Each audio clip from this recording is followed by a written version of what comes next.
Logic by Norman G. Fosbeck, sorry for pronouncing that wrong. I read this book a while ago. I mean, like, maybe 2 years ago. I was gonna do a video about it. I don't know what happened to that video because I remember recording it. I don't know if I forgot to upload it, but yeah, anyway, this is a pretty good book. It's a little bit old school. This was actually in, if I remember, yeah, it was in The Big Short.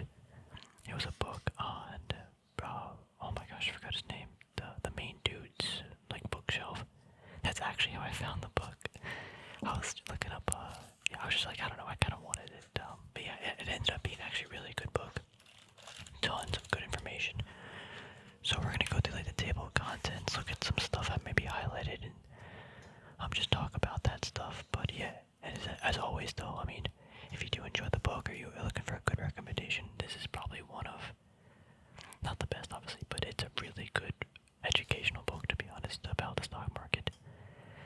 I think I'll probably have a link down below for like an Amazon thing if you want to buy it. I get like 10 cents from it or something. But yeah, as always though, let's just thank the author for, giving us this information. I think it was only like 30 bucks too. Yeah, crazy. Anyway, let's get into it. So, let's see what we got going on here.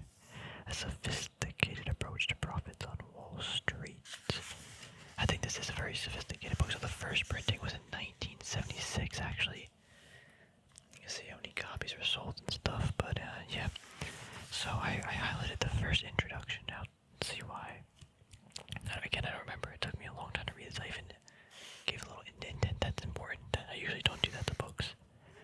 Outstanding action-oriented research requires first a thorough knowledge of the problem, and second, a thorough knowledge of the applicable scientific theories.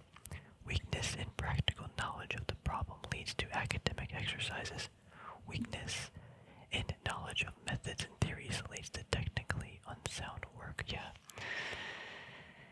I love that quote, actually. That's a really good quote. I'm just putting it because if you don't understand the problem, then you can't get a good solution, honestly. Like, that's the main thing.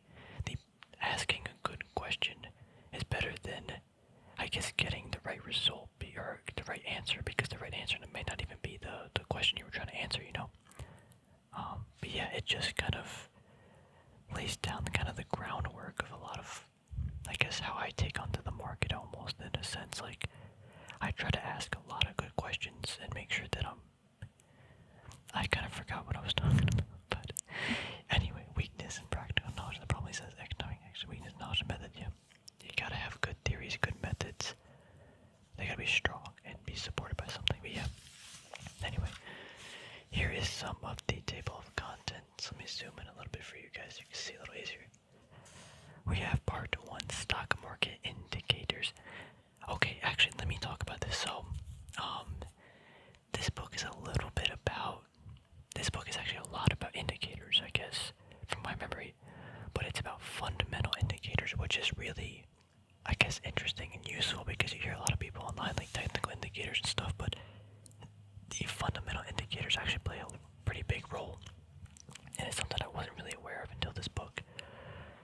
There is some, obviously, like, technical indicators, but for the most part, like, all of these, almost all, like, actually, pretty much almost all of them are fundamental indicators. So he talks about like Dow theory, like PEs and stuff, economic indicators, discount rate, margin requirements, yields, yeah. Yields are super important. Let's see what else. The short ratio, yup. Talks about a bunch of that. Yeah, just some of the stuff. The things that I remember the most were actually, I think, a lot about the yields, because he did mention that a lot. Actually, I don't really remember too much from this page. Let's see the next one. Might recall some more memory. Book call ratio, stock margin debt, yup. Utility stocks, the daily price persistency. I mean, if any of these are ringing a bell to you that you would want to, read about, I mean, it's in the book. Pretty awesome. Inflation and stock prices, there's a pretty relevant chapter right now. Actually, we should probably look at that. Page 164. Let's actually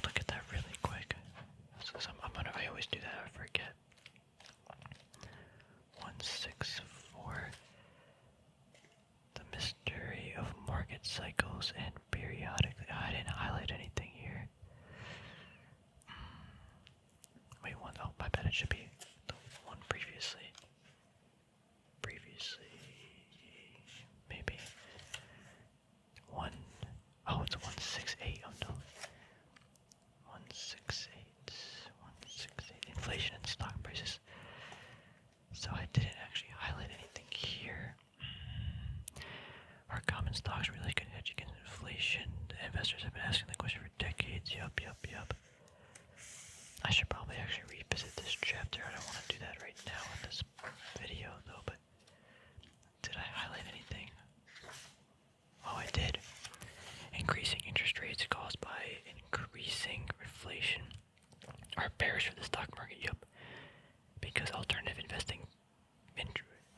interest-bearing securities bonds, for example, provide increasingly attractive rates and draw speculative and investment monies toward them and away from stocks. Yep. Says it right there. I mean, this isn't like a Bible, but it's pretty obvious. If there's other investments that are going to yield a certain percentage, stocks become less attractive because you can get a pretty high return on other sorts of investments. So, yep. The best way to obtain a higher return from any investment is to pay a lower price for it. Yup. And so common stocks fall in price, they continue to fall until the potential total return from dividends and growth has risen enough to offset the increased inflation. That's important right there. Hopefully some people are watching this video. So let's see what else we got. News on the market, unified theory market, seasonality indicators. Oh yeah, I remember the January thing. Basically, people sell their stocks in December or whatever to get the tax loss, and then January, all these like dirt cheap small mid caps are there, and you can pretty much buy them for a little bit cheaper relatively, like throughout the year. That's usually the cheapest that some stocks. Or if you took a handful of stocks, you're bound to find cheaper ones in that time period, January, just because more people sold because they want the tax reduction. Part 2. Economics and the stock. Econometrics. I forgot what that was, but yeah, multiple indicator models, the major trend models. Part 3. Stock selection theories. Talking about PE, buy low, sell high. I mean, yeah, obviously buy low, sell high, but price to earnings, how does that come into play? Talking about some chart patterns, relative strengths, RSI, weak stocks, insiders, volatility, liquidity. Just some good stuff like there. Part 4, stock selection from theory. Don't really remember that too much. Part 5, a total financial management system. So diversification, leverage, the compound interest, IPOs, and cyclical investing. I think that's so good. But right now, investing with the gold price model. It's kind of weird. Now that I have different, and I read this book a couple years ago, and I'm not gonna say I was a noob, but I was definitely. The more you do this stuff, the more you see. And now that I've seen some other stuff, it'd be nice to go back and reread certain sections, specifically this one, because I've been using gold price to see the value of other assets, and especially with cyclical investments like oil per se. I've been 271. Let's actually go to that right now. Let's see if I highlighted anything. 271. I don't think. Oh, I did. Traditionally, gold mining stocks have tended to rise when the market has fallen and have shown a propensity to decline during periods of rising prices. I mean, that is actually kind of what we have seen. Given that gold stocks can be good contra-cyclical investments, all that remains to forecast their price movements. The price of gold is sensitive to several factors. The most important is the rate of inflation, or more precisely, both changes in the rate of inflation and the extent to which actual inflation rates exceed expectation inflation rates. When currencies fail, gold has always been one thing of the media. For one thing, supply of gold is relatively fixed. Yeah. No, I guess not too much. Part 6. The measuring the market keeping score. So we use indexes, some averages, weighted indexes. Basically just measuring indexes to measure how good your portfolio is doing relative to the market. Part 7, using market logic. I don't know, remember this. Nothing's ringing a bell here. The mutual fund alternative. Yeah, then I run down random walk street.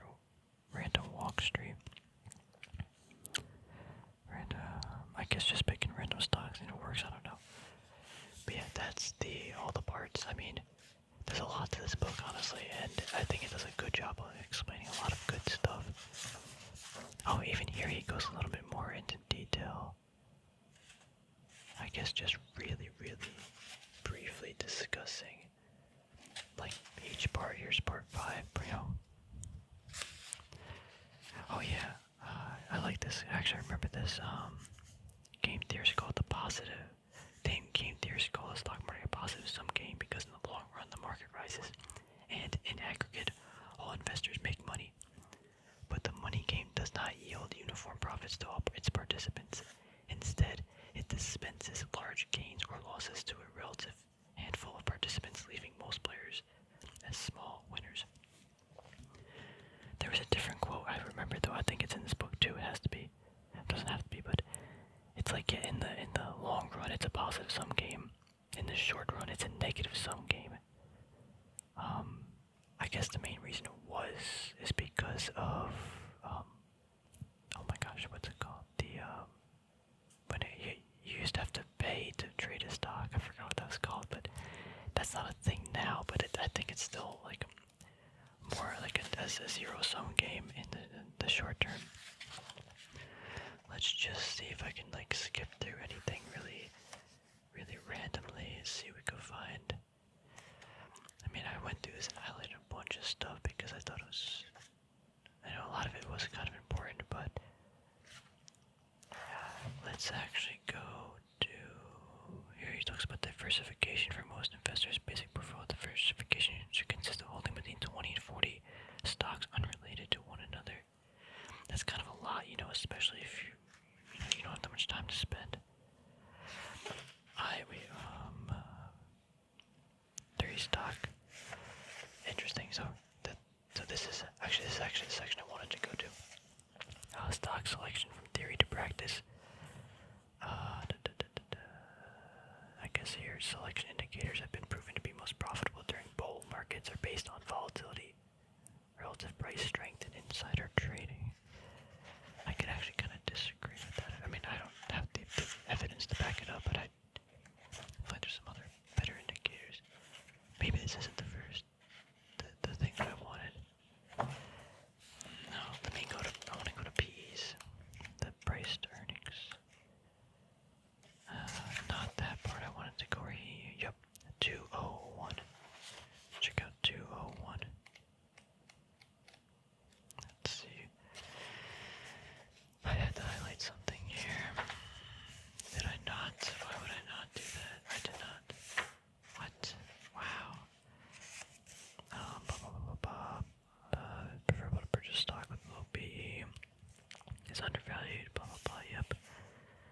Assuming it's all things are equal. Why did I not highlight anything here? Here he's got a really good chart. So I can zoom in a little bit. This is the PE ratios and stock performance from 1939 to 1959. Wait, what am I looking at? Average 100 stocks. Wait, what am I looking at? PE ratio group. The average, lowest, next lowest, middle, highest. I don't know what I'm looking at. I think, okay, we'll just skip this, but I'll move just real quick. I think this is like from the lowest PE to the highest PE. The average performance and the annual rate of return, the annual rate of return from a lowest PE stock yield the highest, while the highest PE stocks tend to yield the lowest from like an annual perspective. And that should almost make sense too. If you're paying for a more expensive stock, typically you're anticipating your future rate of return to be lower because that's just the equation basically. If you're willing to pay more right now for a stock, you're not gonna have as big as a return in the future. That's the math of that. Let's see, we got here drying up selling pressure by a genuine new buying interest as well. I don't know what that was. Let's just go to some other stuff. Okay, let's go back to the beginning. Oh, here he talks about dividend yield. Hold on. Here he talks about Dow theory. I mean, wait, what's Dow theory again? Is it the thing I'm thinking of? Or that thing I'm thinking of, the efficient market hypothesis. Well, I can speak. I think it's the same thing though. I want to go to where he says I saw dividends. Hold on. Let's actually just go here. Let's see. I mean, we could go to discussing more about inflation, but most active stocks on balance. No. Was it back in here? No, I don't want to look at those. I think it's on this page, but I want to just check. Yep, it's definitely on this page. The dividend difference 275. It was on the last page. 275.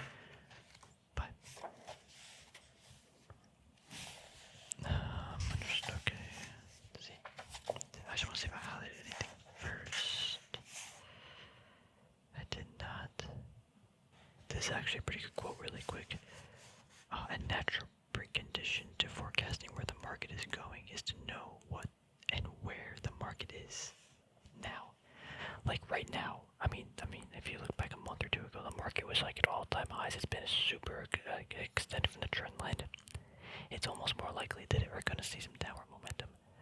But now looking at the market today, it's like, wow, this looks really weak. It's probably going to go down further. Again, I could be wrong. But where's the market relative to history? We are very extended, so that's just one thing. But what does he say about the dividend? Understandable that investors occasionally get carried away by the excitement of capital gains and at the expense of mundane dividends. However, the lesson of history is that in the long run, dividend return deserves more attention. Doesn't how it go? Blah, blah, blah, blah, blah. Okay. Yeah, I mean, I guess dividends are great, but here he goes into like the actual, like some numbers and study that he did. It's kind of nice and refreshing. But yeah, an investor who collected and reinvested only dividends while ignoring all price return actually gained more than an investor concerned with the price fluctuations alone. Consideration of both price and dividend return naturally provides the greatest growth. The price return, which furnished the smallest return, is one you read about in the newspaper. I mean, yeah, when you're looking for some price appreciation along with some stable dividends, yep, it's pretty spicy. So that's one reason why I'm super excited with like Intel right now, is because they're paying like it's like a 3% yield like right now, and they can easily pay it, and they're still dumping all this money in capex. So like it's just, I think, a recipe for awesomeness. I mean, could they fail? Yeah, they still could fail, but I'm not gonna bet on that. I think it looks like that's one company where I see both the appreciation as well as the dividend. So I am quite excited with that. But that's just a quick real world example. Utility stock average provides a unique money sensitive measure. What is this? Utility stocks are so sensitive to industries that bond and money market developments are often reflected in the Dow. Why did I highlight all of this first? Oh, because this was about high yielding utility stocks, and they interested me a lot because obviously the yield, but like if you buy them in a good cyclical time, you could get a lot of appreciation too. But first, owning to their high yield are often treated as a substitute for bonds whose price fluctuations are almost totally dependent on interest rate change. Second, most utilities have large amounts of debt on their capital. Yeah, that's what I hate. And they must pay interest. Yeah, so that's why utility companies are really sensitive to interest rates because of how much debt they have. And like it's just kind of how it is, but at the same time, like it could be good or bad. Like right now, I guess their interest rates are plan to go up, so it's gonna probably hurt them. This book's got like an old feel to it. It's kind of cool. Increasing rates. Oh, we talked about rates. Stable inflation. Even a sharp falling rate also tends to confuse consumers. The also important purchase of goods. Yeah, okay, nothing really there. A trend and credit balances of one better long-term market. I'm just trying to see what else. Yeah, he gets into like stock margin, stock margin debt. Like, when you see, okay, we'll just read this part. If the current level of margin debt is above the 12-month average, this series is deemed to be in an uptrend. Margin traders are buying and stock prices should continue upward. By the same line of reasoning, sell signals render when the current monthly reading is below the 12-month average.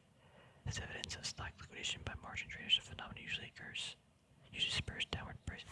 Yeah, I mean, that kind of just makes sense too. Like, if people keep going on margin, then there's just an influx or an increase of money being shoved into the market that like shouldn't really be there because it's margin. But like that also, in my opinion, that makes for a little bit riskier market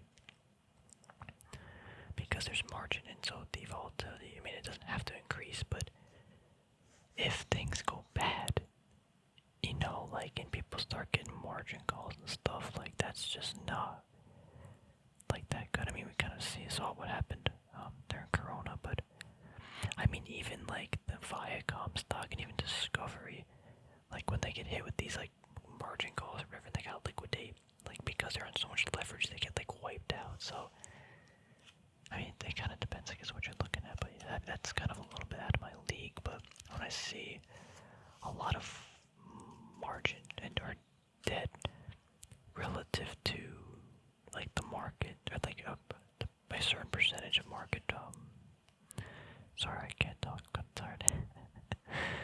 Like when there's a lot of stock market debt, it just, in my opinion, creates for a little bit more risky market because people are so excited that they're willing to take on more debt just to try, get some more gains. There's a time and place for it, but yeah. There is one more thing I think we should talk about. Oh wait, this is so important right now. 3 steps in the tumble. The Federal Reserve tightens monetary policy by increasing one of the basic policy variables, discount rate, margin requirement, a reserve requirement 3 times in a succession. The market should stumble and fall down. So here he actually has like data. Date signal. So in 1919, the S&P peaked. That day, the date of the signal, the S&P peaked, and nothing actually happened. I mean, I guess we could just read here, but this is the signal of the potential, like the Fed doing something.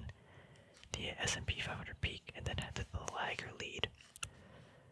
So this was actually a 14-month lead. So wait, is that right? Yeah. So signal almost a year later it peaked, and then did it fall? I'm so confused. So in general, this is a 3-month lead of the signal to the market peaking. This is the market performance, the time period, the change, number of times market advanced. I feel like I have to go back and read this, but I don't want to read everything in this video and like spoil the whole entire book, Not spoil it, but just like do it disservice.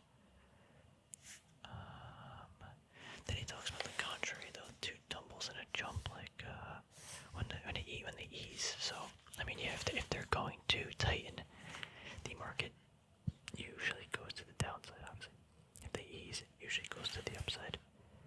Right now we're literally in a time where the market is at like all-time highs, or it was. Man, it looks so bad.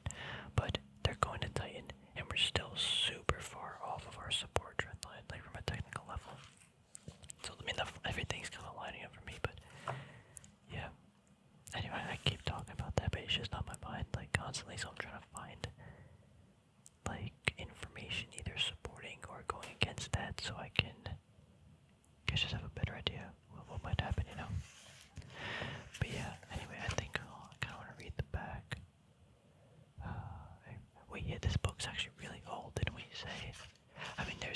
visions of it. By 1976, but it's still really relevant today because of the like the topics and like I mean market. The only thing this probably doesn't have is like robots and stuff and robotic trading, but like do you need that in every book? Not really. It still takes into account a lot of stuff, and it just kind of shows the information. I mean, some of it changes, but majority of it stays the same over time.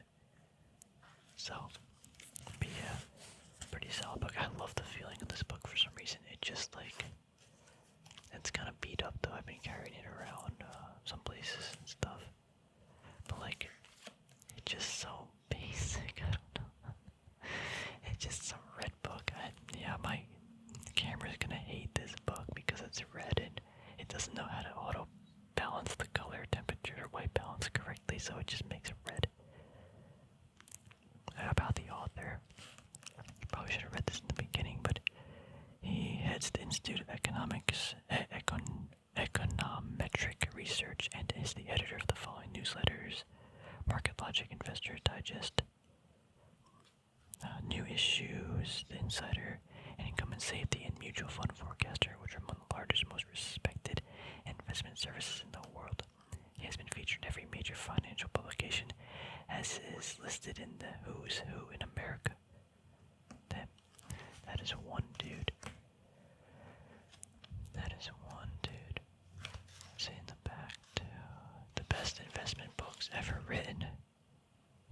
Money and Investment Profits, 1967. So these are some old books. Common Stocks, Long-Term Investments, 1924. The Money Game. I'm trying to see if I've seen any of these or like recognize any of the. Yeah. Benjamin Graham, obviously, Security Analysis.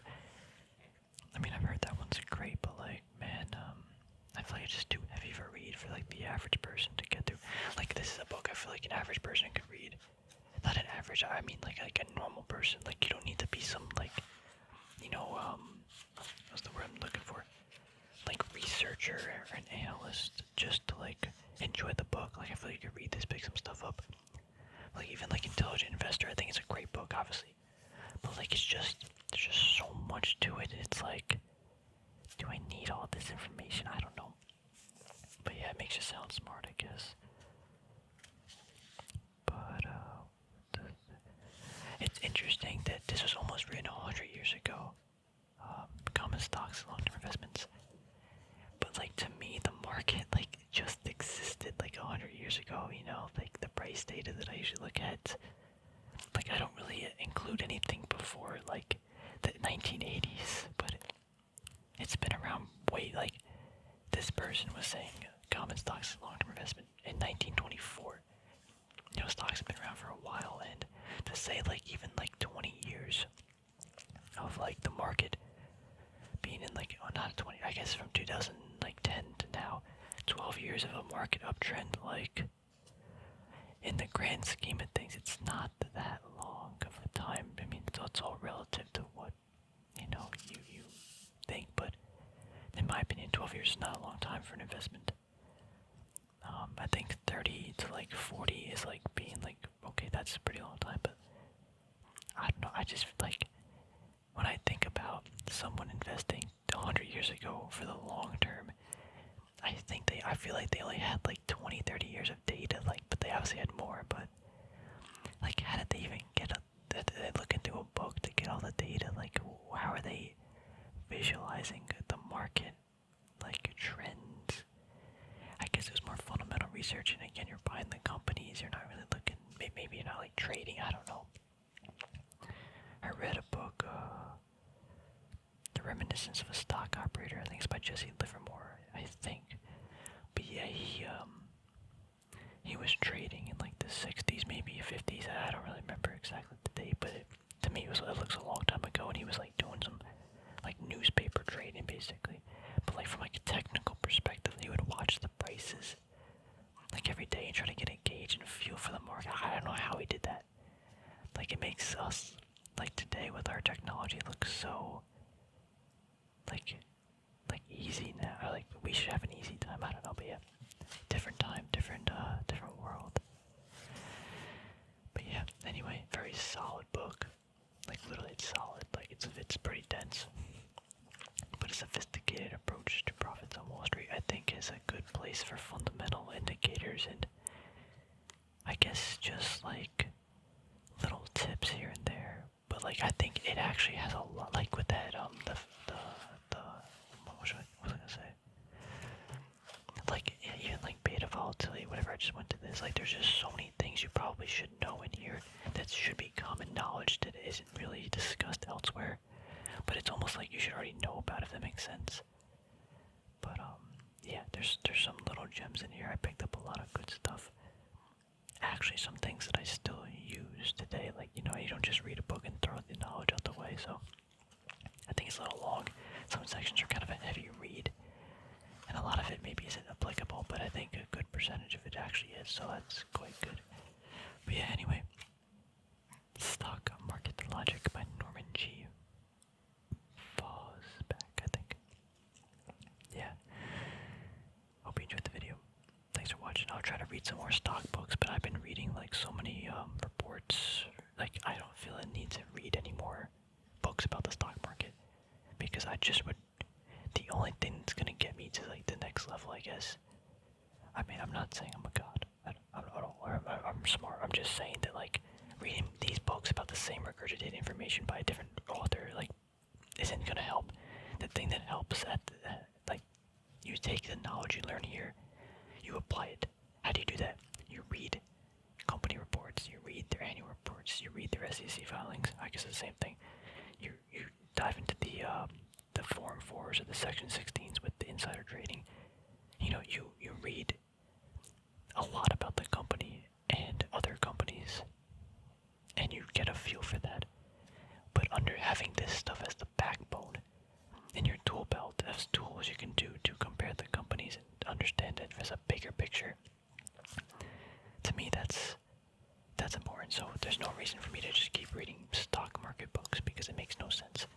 I think it's good to refer back to here every now and then, and remember, oh yeah, I remembered that, like I forgot about that.